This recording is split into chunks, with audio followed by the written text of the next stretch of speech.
Now you always release a cookbook with every season with all your favorite recipes. You tell a little bit of a story and what happened to you on the journey. Can we expect that for season 4? Sure. Road Tripping is coming out in March, and we looked at it, you know, in the braai area we've got it covered, you know, but we were looking at what actually happens on the road, and all these the shows that always about a journey somewhere and seeing all these spaces. So we looked at the journey itself as the basis for the book. What do people actually do? What should you take on the road?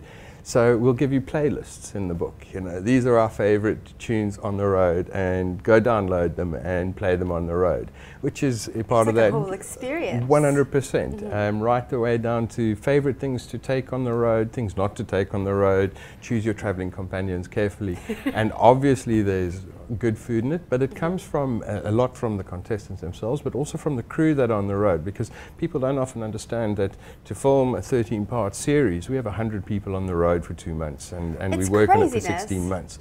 So we're bringing them to life as well, because often I think about, like, you see this guy crawling up Everest and he gets there and things like that. Somewhere behind him is this poor cameraman lugging camera and gear and everything. Sweating. Exactly, and the only thing you ever see of these people is like a line at the end of the movie that says cameraman with Bob, you know, and that's not the truth of it. Yeah. So we're bringing a little bit more of the behind the scenes of this journey together. And I mean, there's one photograph in it that sort of sticks into my mind. Is we on a road in the middle of the Karoo somewhere, and you know that typical thing, sort of from caveman to modern man thing. And we got my crew doing that in the middle of the Karoo, you know, into the braai guys, you know, and that's the sort of stuff that goes on. Beer pong, the rules for beer pong, you know. I am a beer pong master. But then you should come on the road with us, because our master this year was Basil, who's our 56-year-old driver of our food truck.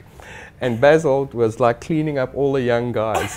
I cheated there in beer pong because, you know, you got to fill your beer up. And I was taking light beer and putting it. All the other guys were always light beer, because otherwise you just, you know, get annihilated. It's just not good. Well, behind the scenes is the best part. I mean, last time you came in, we talked about all the fun behind the scenes things that happen, including you breaking both of your ankles, or spraining both of my ankles. Yes, they are good now. Hopefully that doesn't in happen one again. piece. Well, there's no guarantees, you know. We do stupid things sometimes to ourselves. Yes. So fingers crossed that I come back in one piece again. But you never know what's actually going to happen. You know.